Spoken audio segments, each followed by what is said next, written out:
diseminasi kegiatan guru penggerak yang akan dilaksanakan oleh Ibu Samsinar Sambo. Baik. Yang saya hormati Ibu Winarni selaku tim manajemen SMK Negeri 31 Jakarta, Ibu Samsinar Sambo selaku CGP Angkatan 10, dan teman-teman ibu-ibu guru yang berbahagia. Puji dan syukur kita panjatkan kepada Allah Subhanahu wa taala karena pada siang hari ini kita bisa berada di sini dalam rangka mengikuti kegiatan diseminasi budaya positif yang akan kita praktekkan. Insya Allah kita akan praktekkan di sekolah kita. Baik Bapak dan Ibu, sebelum kita memulai acara ini, marilah kita membaca basmalah agar kegiatan kita ini selama kurang lebih 1 jam ke depan bisa berjalan lancar dan bisa bermanfaat untuk kita semua. Mari kita sama-sama baca basmalah. Bismillahirrahmanirrahim. Kelihatannya Bapak Ibu lelah ini ya. Jadi untuk memompa semangat kita, mari kita ice breaking terlebih dahulu yang akan dipimpin oleh Ibu Aisyah. Kepada Ibu Aisyah dipersilakan.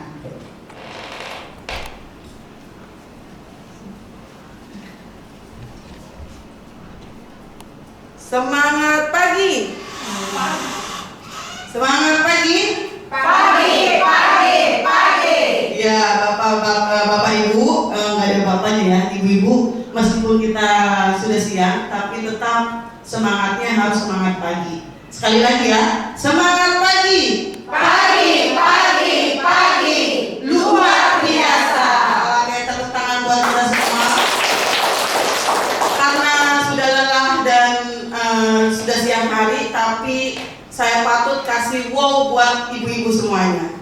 Tepuk wow, kasih W, kasih O, kasih W. Wow, keren. Wow, keren. Wow, keren. Ya, satu lagi, kalau misalkan saya bilang budaya positif SMK 31 bersinergi bersama, gitu ya Bapak Ibu ya. Ya, baik. Budaya positif SMK 31 bersinergi bersama. Oke, tepuk tangan buat kita semua. Terima kasih. Saya kembalikan ke MC. Ya, terima kasih Ibu Aisyah yang telah memimpin ice breakingnya supaya kita semangat ya, walaupun sudah siang ya, tetap semangat pagi kita ya. Baik ibu-ibu semua, sebelum kita lanjut ke acara inti, kita dengarkan dulu sambutan dari Ibu Winarni mewakili Ibu Kepala Sekolah. Kepada Ibu Winarni dipersilakan.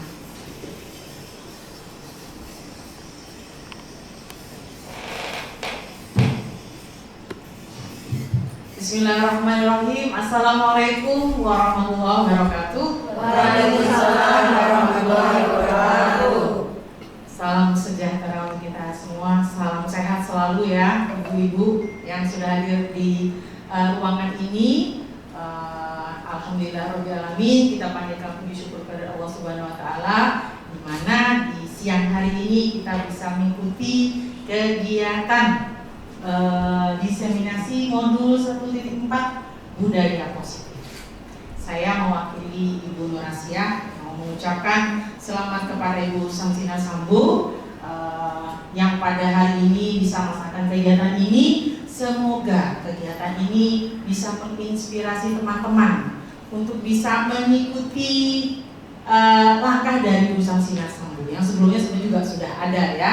Ibu Hasanah juga ya di Komisa. Semoga teman-teman yang hadir di sini bisa terinspirasi dari beliau-beliau untuk bisa mengikuti jejaknya, mengikuti sebagai calon guru penggerak ya. Semoga juga ini merupakan kegiatan yang nanti bisa menginspirasi kita ya semua warga SMK Negeri 31 Jakarta untuk bisa melaksanakan budaya positif ini ya. Nanti Bapak Ibu bisa, Ibu-Ibu bisa melihat,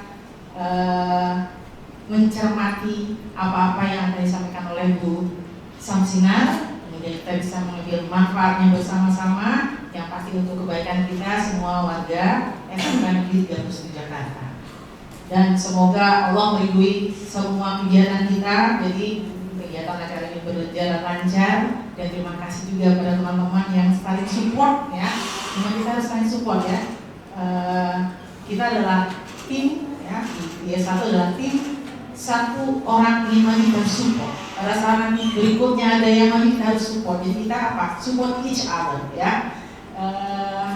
Jadi kesuksesan kita adalah kesuksesan kita bersama. Warga negara, sama negara, warga SMK Negeri 31 Jakarta. Terima kasih, mungkin itu saja yang bisa saya sampaikan. Wassalamualaikum warahmatullahi wabarakatuh. Waalaikumsalam warahmatullahi wabarakatuh. Terima kasih Ibu Winarni yang telah memberikan sambutannya. Selanjutnya adalah acara inti, yaitu kita mendengarkan paparan tentang budaya positif yang akan disampaikan oleh Ibu Sam Sinar Sambo, CGP Angkatan 10. Kepada Ibu Sam, dipersilakan. Baik, Assalamualaikum warahmatullahi wabarakatuh. Waalaikumsalam warahmatullahi wabarakatuh. Yang terhormat Ibu Winarni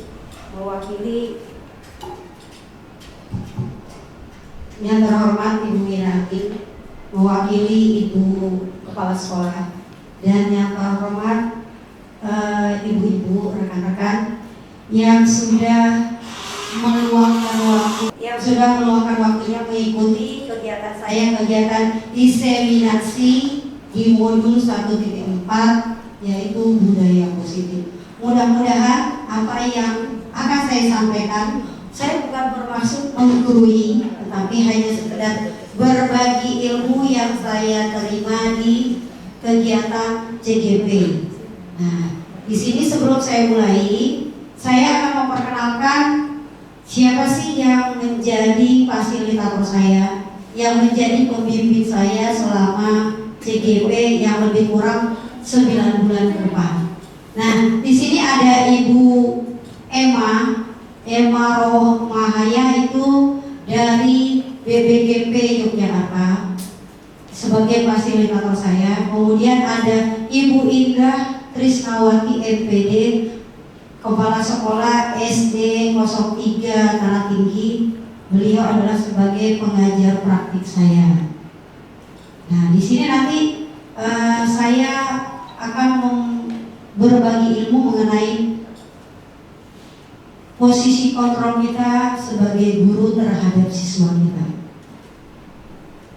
Nah, di sini ada 5 posisi kontrol guru. Yang pertama adalah posisi penghukum. Nah, sini sudah bisa dibayangkan ya ibu-ibu ya, ada gambarnya penghukum itu seperti apa. Kemudian posisi pembuat merasa bersalah. Yang ketiga adalah posisi teman.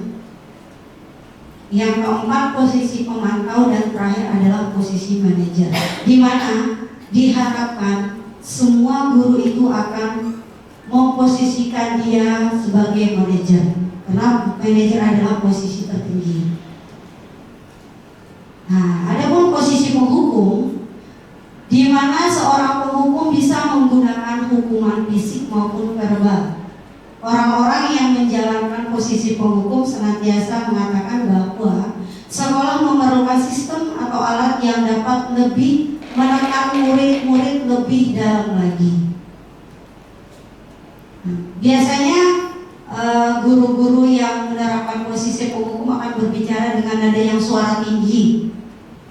Bahasa tubuhnya itu melotot dan menunjuk-nunjuk siswa tersebut.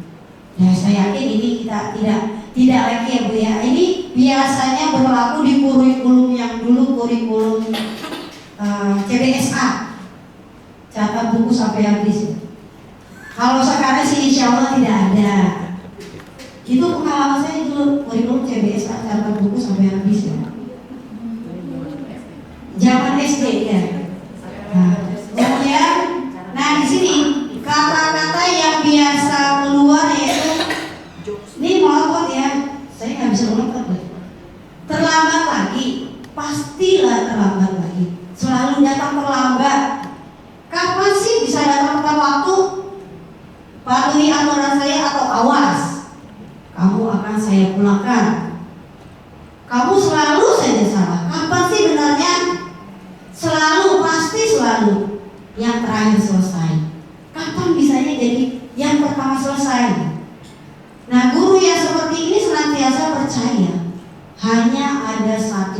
cara agar pembelajaran bisa berhasil, yaitu cara dia. Jadi tidak menerima saran dari orang lain. Sistemnya kalau siswa salah ya salah.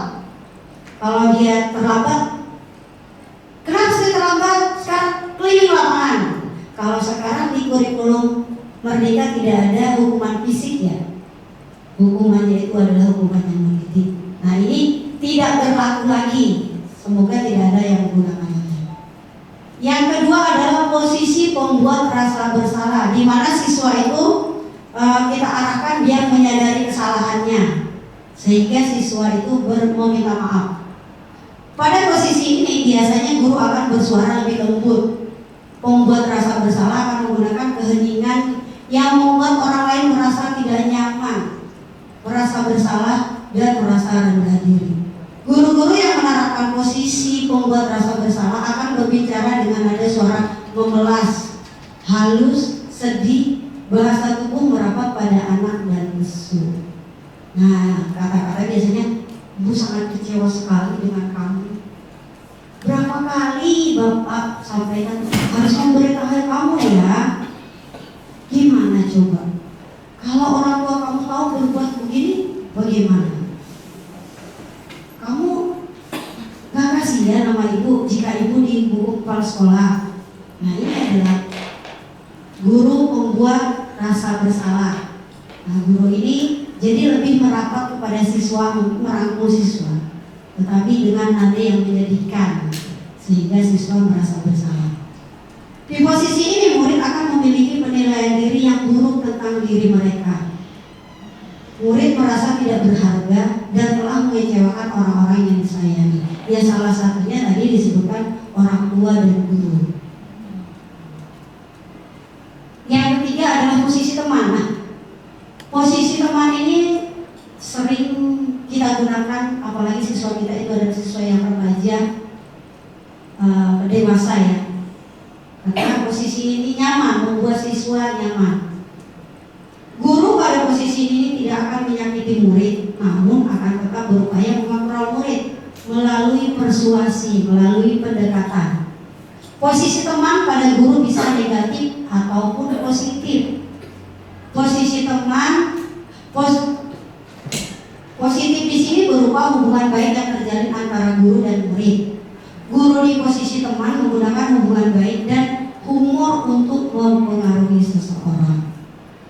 Nah, guru yang menerapkan posisi teman akan berbicara dengan suara ramah, akrab, dan bercanda. Bahasa tubuhnya itu merapat pada murid, mata dan senyum jenaka. Gimana sih bercanda gitu?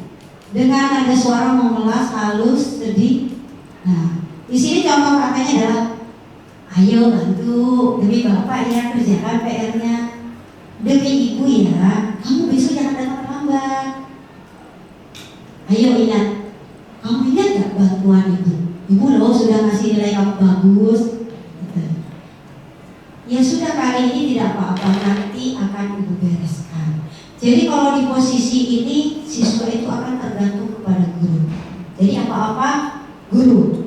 Kalau misalkan diminta guru yang lain, ayo Ani kamu kerjakan PR ini. Sebentar ya Bu, nanti saya tanyakan ibu ini, Ibu Anu.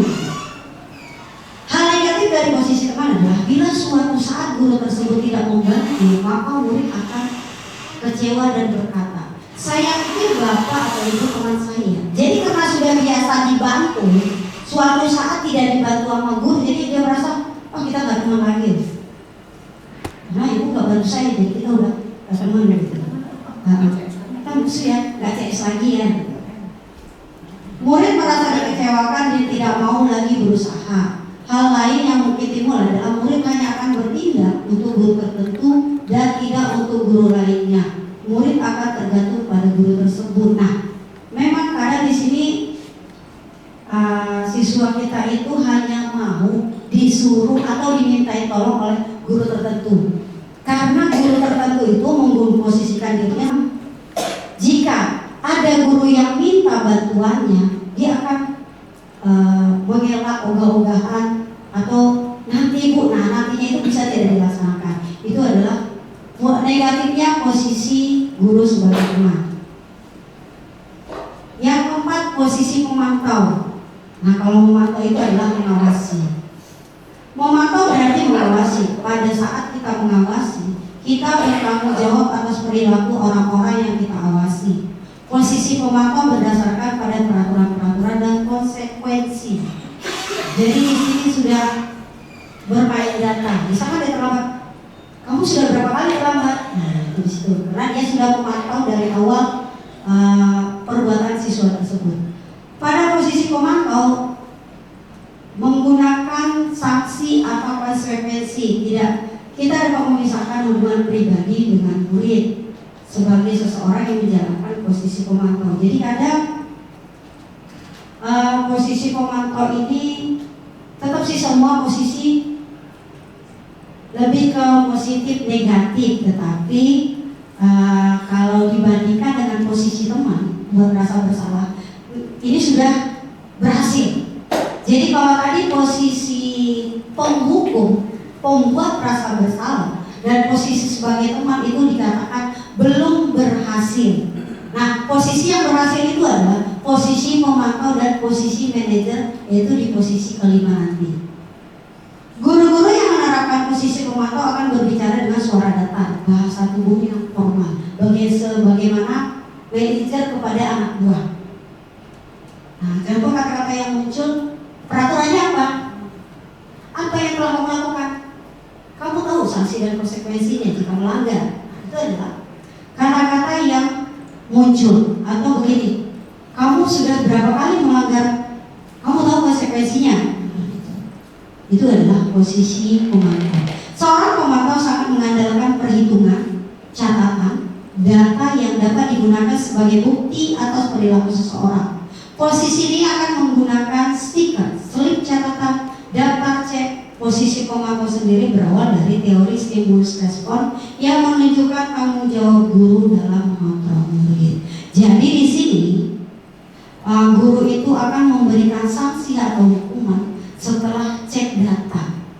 Jadi ini siswa berapa kali melanggar, jadi dia akan memberitahukan, ini kamu sudah melanggar sekian banyak, ini loh buktinya gitu. Karena dia bermain di data, jadi tidak akan salah. Yang diharapkan ini posisi ini sebelum ke posisi manajer. Dan yang terakhir adalah posisi manajer, posisi terbaik dari 5 posisi kontrol guru. Posisi di mana guru berbuat sesuatu bersama dengan murid, mempersilahkan murid mempertanggungjawabkan perilakunya, mendukung murid agar dapat menemukan solusi atas permasalahannya sendiri. Seorang manajer telah memiliki keterampilan di posisi teman maupun pemantau, dan dengan demikian bisa jadi di waktu-waktu tertentu kembali kepada kedua posisi tersebut bila diperlukan. Jadi dalam mengatasi masalah, seorang guru itu tidak menutup kemungkinan menggunakan beberapa posisi dalam menyelesaikan masalah. Namun bila kita menginginkan murid-murid kita menjadi manusia merdeka, mandiri dan bertanggung jawab, maka kita perlu mengacu kepada restitusi yang dapat menjadikan murid kita seorang manajer bagi dirinya sendiri. Di manajer, murid diajak untuk menganalisis kebutuhan dirinya maupun kebutuhan orang lain. Di sini penekanan bukan kepada kemampuan membuat konsekuensi, namun dapat berkolaborasi dengan murid bagaimana memperbaiki kesalahan yang ada. Guru-guru yang menerapkan posisi manajer akan membantu siswa mencari solusi. Nah, guru akan mengembalikan tanggung jawab pada murid untuk mencari jalan keluar permasalahannya dengan bimbingannya. Nah, kata-kata yang keluar biasanya apa yang kita yakini. Nah, misal jadi dia berbicara mengenai keyakinan kelas. Apa yang kita yakini, apa yang sudah kita buat kesepakatan di kelas. Jika melanggar apa gitu. Kemudian apakah kamu meyakininya? Jika kamu meyakininya, apakah kamu bersedia memperbaikinya? Jadi dia menyadari dulu kesalahannya, kemudian bagaimana memperbaikinya. Jika kamu memperbaiki ini, hal ini menunjukkan apa tentang dirimu. Jadi Dia melakukan kesalahan, menyadari kesalahannya, kemudian mencari solusinya. Hal apa yang diperoleh jika sudah menemukan solusi? Apa rencana kamu untuk memperbaikinya? Nah, sudah menemukan solusi, rencananya apa? Ini ada tabel mengenai 5 posisi kontrol dulu, di mana ada motivasi eksternal dari luar dan ada motivasi intrinsik. Nah, di sini ada identitas gagal seperti yang tadi saya sebutkan. Metode, jadi posisi kontrol negatif jika guru tersebut di posisi penghukum dan pembuat rasa bersalah. Nah, identitasnya dikatakan sukses. Nah, jika perilaku kontrolnya sudah positif, di guru itu di posisi kontrol teman dan pemantau. Sedangkan untuk kontrol diri adalah manajer. Nah, ini adalah perbuatan guru jika di posisi-posisi 5 kontrol tersebut. Jika guru di posisi penghukum, maka guru akan menghardik, menunjuk-nunjuk, menyakiti, dan menyindir. Sedangkan pembuat rasa bersalah, guru itu berceramah, menunjukkan kekecewaan mendalam. Untuk teman, membuat alasan-alasan untuk murid-muridnya, jadi lebih ke membantu muridnya menutupi kesalahannya. Sedangkan pemantau itu menghitung dan mengukur sejauh mana kamu sudah melakukan kesalahan. Sedangkan manajer mengajukan pertanyaan-pertanyaan. Ini adalah yang diperbuat oleh guru. Sedangkan perkataan yang muncul dari guru tersebut jika dia sebagai penghukum, kalau kamu tidak melakukannya, saya akan titik-titik menghukum kamu, misalkan kamu tidak naik kelas, misalkan pembuat merasa bersalah, kamu sudah mengecewakan ibu. Untuk teman, lakukan demi bapak atau ibu. Ya sudah, nanti bapak ibu bantu bereskan masalahnya. Untuk pemantau, apa peraturannya? Apa konsekuensinya? Apa yang telah kamu lakukan dan apa yang terjadi sekarang? Itu posisi pemantau. Sedangkan manajer, apa yang kita yakini ini dia sudah bekerja sama dengan murid. Apa kamu meyakini hal tersebut? Kalau kamu meyakininya, maukah kamu memperbaikinya? Kalau kamu memperbaikinya, jadi kira-kira hal tersebut akan menggambarkan apa tentang diri kamu. Jadi siswanya sudah berpikir. Untuk hasil yang diharapkan dari 5 posisi kontrol itu, yang pertama, untuk menghukum lebih ke siswanya jadi pemberontak, pendendam, menyalahkan orang lain. Karena sudah dihukum, besok-besok kalau ibu itu yang jaga, saya nggak mau masuk atau saya nggak suka dengan guru tersebut. Pembuat rasa bersalah, menyembunyikan, menyangkal, dan berbohong. Nah, ini siswanya. Hasilnya untuk teman ketergantungan, jadi siswa itu akan ketergantungan kepada guru yang dianggap temannya. Untuk pemantau, menyesuaikan bila diawasi. Contohnya di sini, dia akan rajin jika ada guru tersebut. Jadi kalau nggak ada gurunya, nggak mau melaksanakan misalkan tugasnya. Kalau untuk manajer, menguatkan karakter. Kalau di sini siswanya mau ada gurunya atau tidak, tidak melakukan kesalahan. Ini adalah kata-kata yang muncul, yang sering muncul jika disampaikan, yang disampaikan murid jika posisi guru sebagai penghukum, yaitu saya tidak peduli. Jadi kalau kamu kenapa terlambat lagi, saya nggak peduli.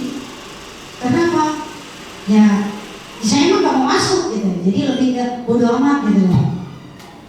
Atau kalau untuk membuat rasa bersalah, dia otomatis akan minta maaf, tapi hanya sekedar minta maaf, tidak mencari solusi. Sedangkan untuk teman, ya itu tergantung kepada guru tersebut.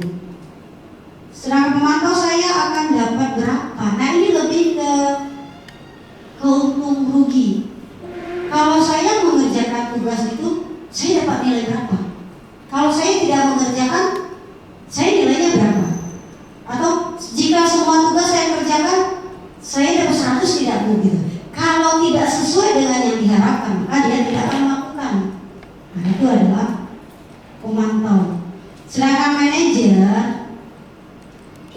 dia berpikir, jika melakukan kesalahan, bagaimana cara saya agar memperbaiki kesalahan. Jadi mau ada guru atau tidak, berusaha sebaik mungkin jika melakukan kesalahan, dia akan memperbaikinya. Nah, ini adalah dampak pada murid. Untuk penghukum, dia akan mengulangi kesalahan itu karena tadi merasa bodoh amat gitu. Kemudian dia bahkan lebih bisa melakukan kesalahan yang lebih ekstrim lagi atau yang lebih jauh lebih jelek lagi lah. Sedangkan pembuat rasa bersalah, siswa itu hanya merasa rendah diri, merasa gagal dan tidak berharga. Tapi cukup sampai di situ, tidak berusaha memperbaiki. Nah, untuk teman, jadi dia akan memperbaiki kesalahan jika ada guru tersebut. Kalau tidak ada gurunya ya sudah. Karena dia merasa kalau saya melakukan kesalahan, nanti ibu itu bantu saya kok. Nanti ibu itu juga akan bela saya. Nah, itu adalah posisi teman. Sedangkan posisi pemantau, dia lebih menghindar. Biasanya kalau gurunya yang rada killer, itu murid akan menghindar melakukan kesalahan. Dia nggak mau, daripada cari masalah, udah turutin aja gitu. Atau lebih baik dia nggak usah masuk deh. Itu adalah pemantau. Untuk manajer, siapapun gurunya, dia akan mengikuti aturan yang ada.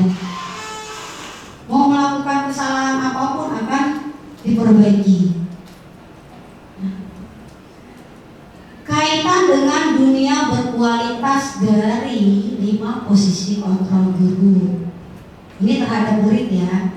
Sebagai penghukum, murid meletakkan guru di luar dunia berkualitas. Kenapa? Karena dia merasa guru itu, jadi dia melihat guru itu jadi dendam. Jadi gak berkualitas. Kalau ada guru itu menghindar lebih baik atau melakukan kesalahan, kalau bisa dikatakan lebih ke cari perhatian sih sebetulnya ya. Kamu kenapa ngerjain PR lagi? Gak apa-apa. Nah, itu biarkan saja. Atau ada yang murid gini, emang kenapa? Kamu kenapa mengerjakan PR? Emang kenapa kalau saya mengerjakan PR? Nah, itu penghukum, karena dia menganggap gurunya itu tidak udah di luar dari dunia berkualitas. Nah, sedangkan untuk pembuat rasa bersalah, murid meletakkan guru di dalam dunia, tapi sekedar di dalam dunia ini berkualitas. Jadi di sini kalau siswanya melakukan kesalahan, kenapa kamu membuli si A? Iya bu, saya minta maaf. Tapi hanya sekedar minta maaf, besok diulangi lagi. Itu adalah membuat rasa bersalah. Karena dia tahu itu kesalahannya, salah dia tahu salah, tapi nggak mau perbaiki gitu. Nah, untuk posisi teman, murid meletakkan guru sebagai orang penting dalam dunia berkualitas. Kenapa dikatakan orang penting? Karena dia menganggap guru itu, oh guru ini baik loh, guru ini yang belain saya, guru ini yang bantuin saya jika ada kesulitan. Tapi jeleknya itu, jadi jika tidak ada guru itu, ya udah itu anak sampai kehilangan seperti kehilangan induknya gitu loh. Jadi nggak bisa mandiri, tergantung kepada guru.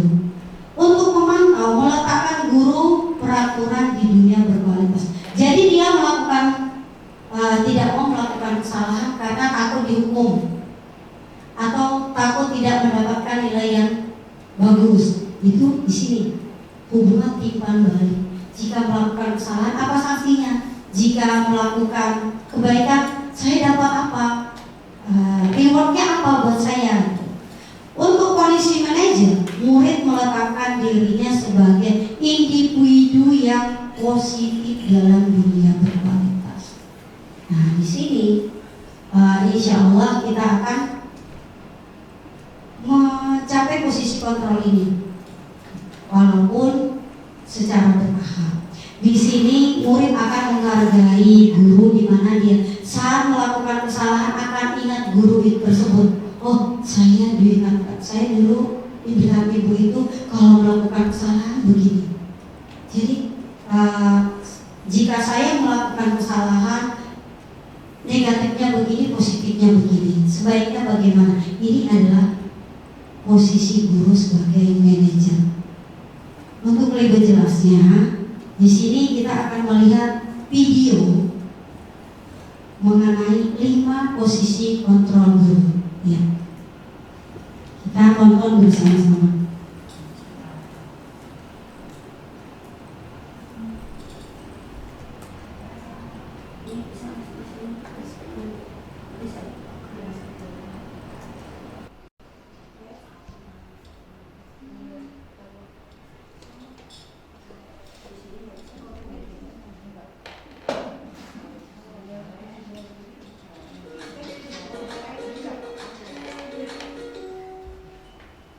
Salam bahagia Ibu dan Bapak Guru hebat.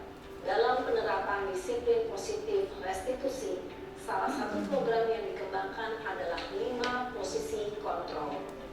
5 posisi kontrol dalam restitusi adalah proses perjalanan seorang pendidik agar dapat mengenali dirinya. Pada video kali ini, kita akan membahas tentang 5 posisi kontrol yang dikembangkan oleh Diane Gosser dan contoh penerapannya.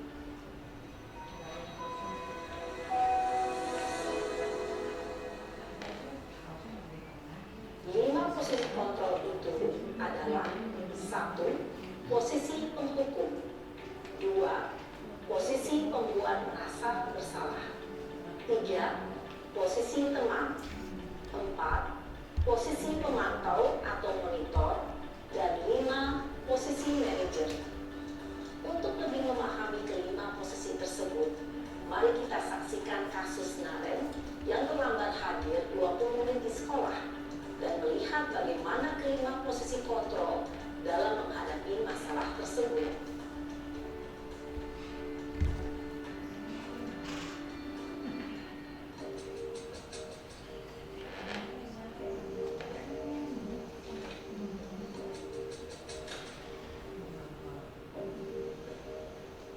Naren!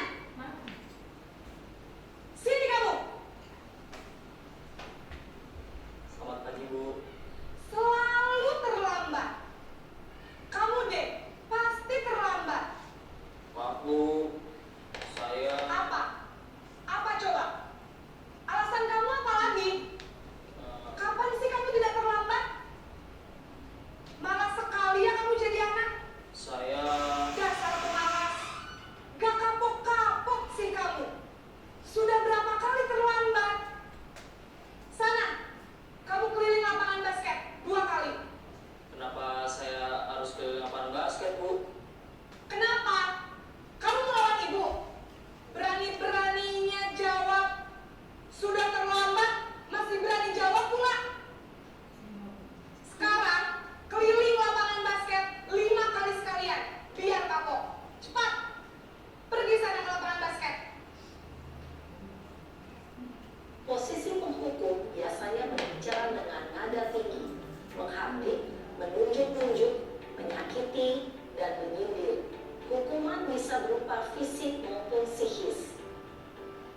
Ibu dan Bapak Guru hebat, dampak yang terjadi pada murid ketika guru berada pada posisi penghukum adalah murid cenderung akan memberontak, bahkan menyimpan dendam.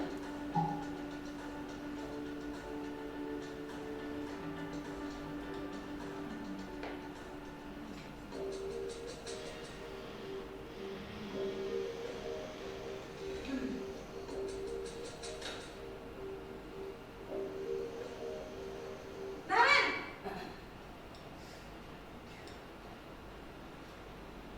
Selamat pagi, Bu. Naren! Kamu kenapa terlambat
senang, aman, dan akrab dengan guru. Identitas yang tercipta adalah identitas sukses atau berhasil. Namun, perlu diingat, karena ini masih dorongan eksternal, maka ada faktor ketergantungan dari murid kepada orang tertentu. Di sini, guru absennya, sehingga di lain waktu, murid bisa berperilaku baik, namun hanya kepada orang-orang tertentu saja.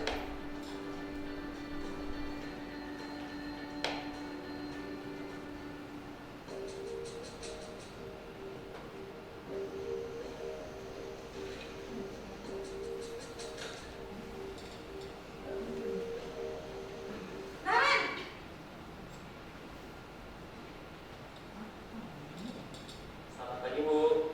Naren, apa peraturan sekolah kita tentang jam berapa kita harus masuk sekolah, Nak? Kita harus di sekolah jam 7, Bu. Iya, betul. Sekarang sudah jam 7.20. Naren sudah tahu konsekuensinya jika terlambat hadir. Paham, Bu. Saya harus tinggal kelas pas jam istirahat selama 20 menit. Iya, benar. Konsekuensinya demikian. Jadi nanti jam 9.30 pas istirahat, kamu harus tinggal di kelas, kerjakan tugas tambahan untuk ketertinggalan kamu, ya? Baik, Bu. Posisi pemantau mengandalkan perhitungan atau data untuk mengontrol murid. Guru mengarahkan murid berdasarkan peraturan dan konsekuensi. Seorang pemantau menunjukkan bahasa tubuh dan ekspresi wajah yang datar dan cenderung formal.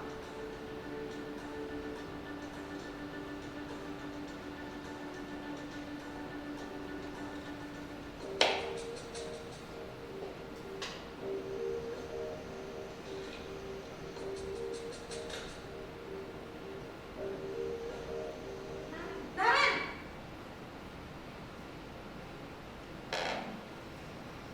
Selamat pagi, Bu.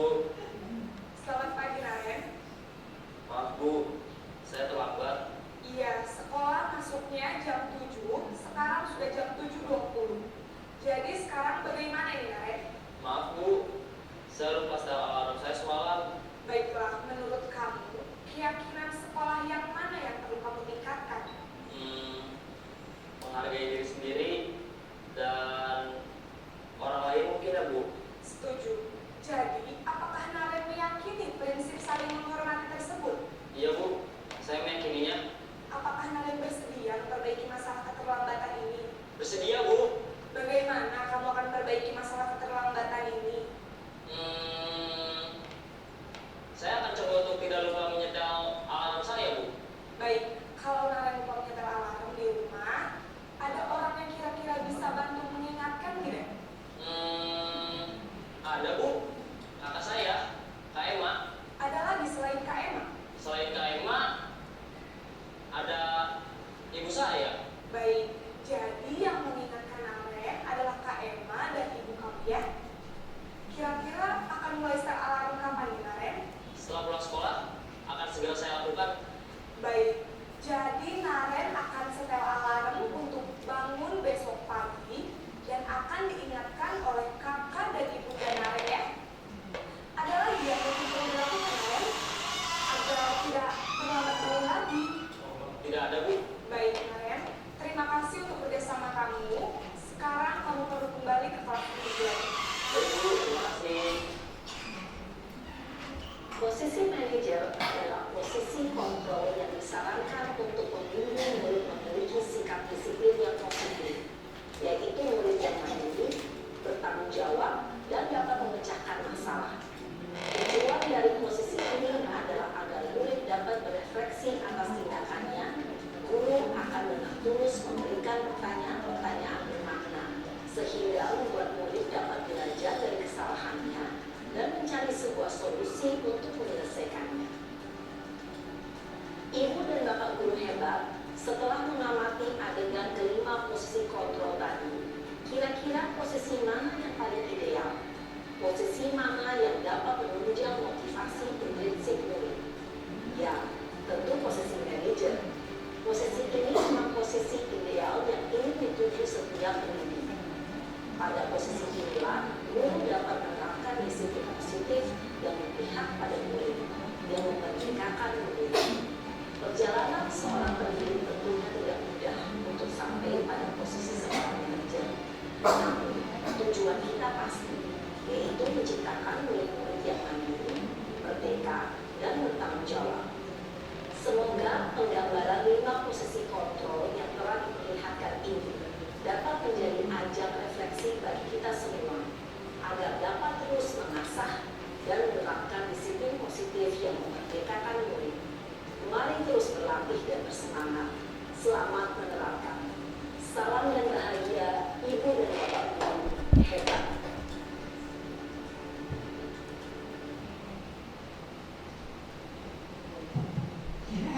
Sekian yang dapat saya sampaikan.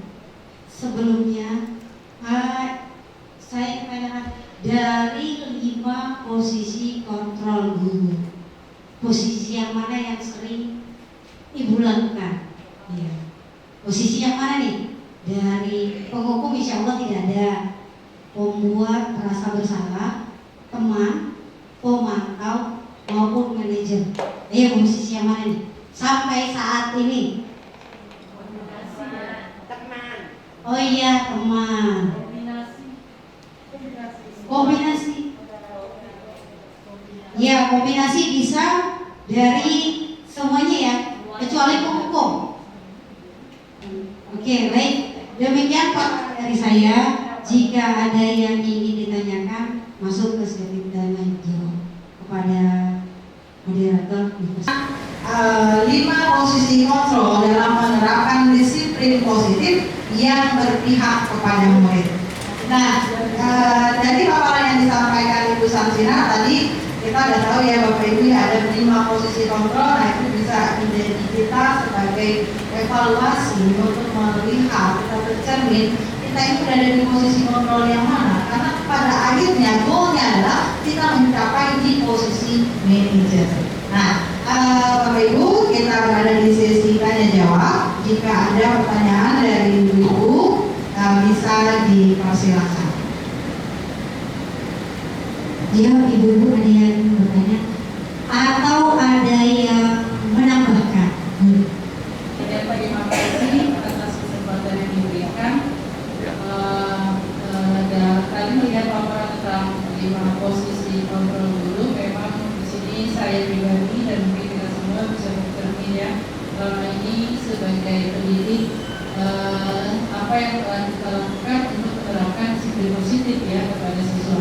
Karena memang tadi goalnya adalah kita berusaha untuk menerapkan posisi kontrol sebagai manajer. Artinya kita tidak ingin murid itu menyadari kesalahannya, atau kita tidak ingin murid itu menerapkan disiplin positif karena faktor eksternal saja. Tapi yang lebih utama adalah bagaimana cara supaya siswa itu benar-benar menerapkan apa yang seharusnya mereka terapkan, yaitu disiplin positif, datangnya dari internal mereka sendiri. Dorongan intrinsik itu yang lebih berharga karena itu lebih besar pengaruhnya. Jadi dia tidak akan, insya Allah tidak akan terombang-ambing, tidak akan terpengaruh meskipun mungkin lingkungannya nanti dia menemukan hal-hal yang negatif atau buruk. Jadi mungkin itu saja. Dan untuk saya pribadi dalam hal ini masih dalam proses menuju ya, meskipun mungkin secara tidak kita sadari kita sudah melakukan hal-hal yang menuju ke arah posisi manajer, karena kita dituntut juga ya dengan kurikulum mereka saat ini. Mungkin itu saja pendapat saya. Terima kasih atas kesempatan.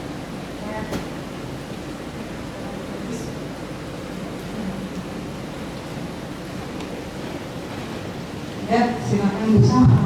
Ya, terima kasih Bu Nurbaiti. Memang kita secara sadar ataupun tidak, sebelum ini materi kita ketahui 5 posisi kontrol, sebetulnya kita sudah melaksanakan. Tapi mungkin namanya saja yang baru kita dengar, posisi kontrol guru. Karena kadang sama dengan sebelumnya kurikulum yang katanya kurikulum merdeka, kita harus memihak kepada murid. Sebetulnya dari dulu juga kita memihak kepada murid, tetapi mungkin porsinya lebih banyak di kurikulum merdeka. Sama dengan yang ini, kita sudah sedang berproses untuk menjadi posisi manajer. Tapi kadang posisi manajer itu juga sudah kita lakukan. Walaupun memang porsinya lebih banyak kan membuat rasa bersalah atau sebenarnya hanya pengontrol. Ada lagi? Terima kasih Bu Nurweti. Ada lagi ibu-ibu yang ingin bertanya atau menambahkan? Perkenalkan Bu, nama saya Bu. Benar Bu. Saya mau tanya Bu, kan kita manusia Bu. Setiap manusia kan pasti punya masalah setiap hari. Terkadang nih kita suka moody.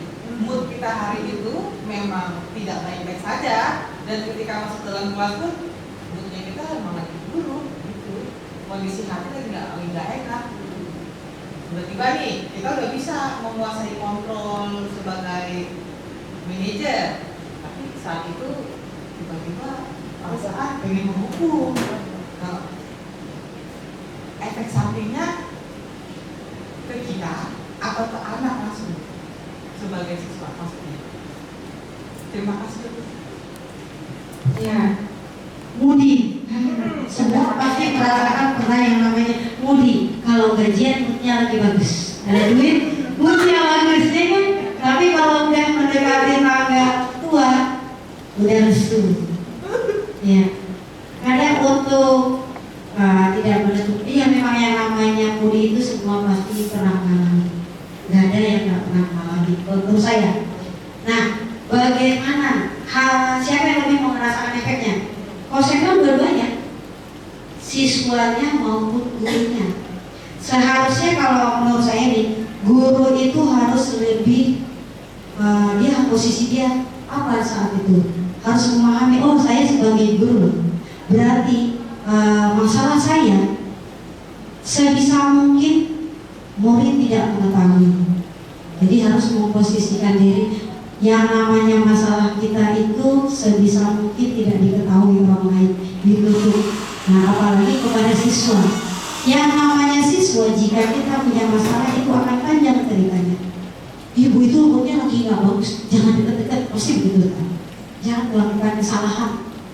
Nah, itu jadi kita juga melihat murid. Jika saya pribadi, kalau siswa menyatakan begitu, itu murid berapa ya? Ya kan? Apalagi kita nggak sadar nih, kita muridnya lagi ngajar nggak sadar nih, itu murid kenapa ya? Jadi kadang muncul jadi rasa tidak suka kepada siswa tersebut. Itu kepo banget sih, atau muridnya juga, ibu gimana sih? Masalah pribadi masuk kelas bawa-bawa. Iya kan? Coba kadang guru secara tidak sadar mau punya masalah atau tidak, di awal bulan baru gajian itu bukan ceria, itu gak perlu dikontrol, otomatis. Iya, otomatis. Tapi kalau lagi punya masalah, sepintar-pintar mengontrol, pasti ekspresinya beda. Bahkan tidak kita minta untuk siswa paham sebetulnya. Oh, tanggal 2, Busa lagi senyum-senyum, katanya aman. Coba tanggal 20, wah belum gajian, pantesan aja. Siswa itu paham. Tapi kembali ke kita ya, kita harus memahami posisi kita. Kita di depan siswa itu mau mood atau tidak mood, dibuat jadi mood aja. Jangan bad mood tapi good mood itu aja. Jadi yang merasakan dampaknya dua-duanya kalau menurut saya. Kalau mood gurunya jelek, itu pembelajaran dari awal sampai akhir gak bagus. Kalau kita sudah gak bagus, siswa akan mengikuti, gak bagus juga hasilnya. Itu menurut saya. Atau ada yang bisa menambahkan, silakan.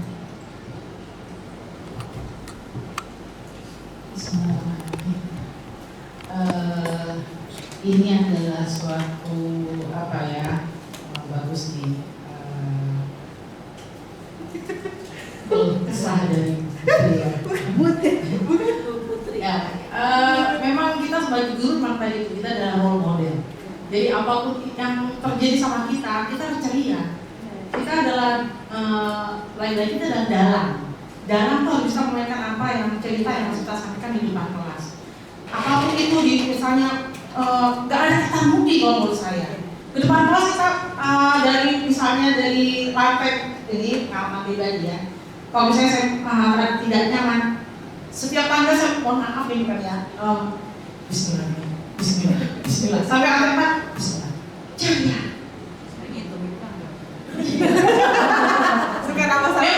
Memang harus ya, bukannya ini ya. Memang harus yang namanya kontrol diri memang harus dilatih. Tapi dengan berjalannya waktu, dengan berjalannya kita semakin lama kita belajar, semakin lama kita mengajar, insya Allah itu akan bertambah. Dan kita memang dituntut profesional, itu adalah sikap kita di profesional itu. Jadi anak nggak sampai tahu masalah kita, ya. Jadi itu tadi di depan anak kita harus tersenyum, cari apapun yang terjadi. Memang kita dituntut seperti itu Bapak Ibu untuk jadi guru. Nah, dan goalnya tadi yang seperti memang kita tidak boleh memilih saya penghukum, saya kabur. Kita seharusnya sebagai manajer memang harus mau tidak mau itu memang tuntunan di guru merdeka lain. Memang itu belajar dan alhamdulillah terima kasih Ibu Sambu budaya positif ini bisa mengingatkan tadi. Oh iya, saya di posisi mana? Aku saya kayaknya pemantau doang ini ya. Kapan saya bisa menjadi manajer? Kita perlu belajar. Itu tadi guru tidak boleh berhenti belajar. Kata-kata yang paling tidak nyaman yang kita dengar tapi itu menginspirasi. Guru berhenti belajar, guru berhenti belajar, berhenti mengajar. Itu kadang-kadang mengingatkan kita menyendiri tapi ya. Memang kita tidak ada berhenti harus belajar memang. Ya, keyakinan kita juga mengajarkan bahwa kita belajar sampai sepanjang hayat. Itu aja mungkin yang bisa saya sampaikan ya. Tidak ada berhenti, harus profesional. Oke, terima kasih. Assalamualaikum warahmatullahi wabarakatuh. Waalaikumsalam. Terima kasih Bu Winati. Putri tidak ada mudi. Jadi profesional. Karena katanya kalau tidak mau belajar berhenti mengajar ya. Nah, ya namanya kita manusia berproses menjadi lebih baik dengan cara belajar dan berlatih. Ya, jadi intinya kalau tadi saya bilang harus memotivasi diri sendiri ya. Seperti yang tadi setiap kali Bismillah, Bismillah, ceria gitu. Walaupun dalam hati capek ini naik tangga gitu ya. Bismillah sebenarnya takut jatuh. Oh iya, Bismillahnya takut jatuh. Jadi memang kalau kita apalagi jam terakhir melatih Pak jujur, kalau saya udah mulai tembak, aduh ini kaki tambah pendek ya gitu kan. Tapi itu tadi di depan murid harus pintar bersandiwara. Nah kita itu adalah aktor dan aktris profesional. Mau bagaimanapun keadaannya harus ceria. Begitu masuk, assalamualaikum gitu. Mukanya ceria, walaupun anaknya harus tidur. Jadi kita bisa speaking, ya itu salah satunya adalah membangkitkan semangat bukan hanya kepada murid tetapi kepada kita sendiri. Baik, ada lagi ibu guru, bapaknya nggak ada, cukup ya. Oke, silakan. Luar biasa, tepuk tangan dulu ya Ibu. Luar biasa pencerahan dari Bu Sam, Bu Winardi ya yang sudah memberikan kita wawasan. Jadi memang seberat apapun masalah yang kita hadapi, begitu sampai di pintu gerbang singkirkan semua masalah itu. Kita sambut hari itu dengan hari bahagia. Kita buka hati kita berikan pembelajaran yang terbaik untuk siswa-siswa kita di kelas.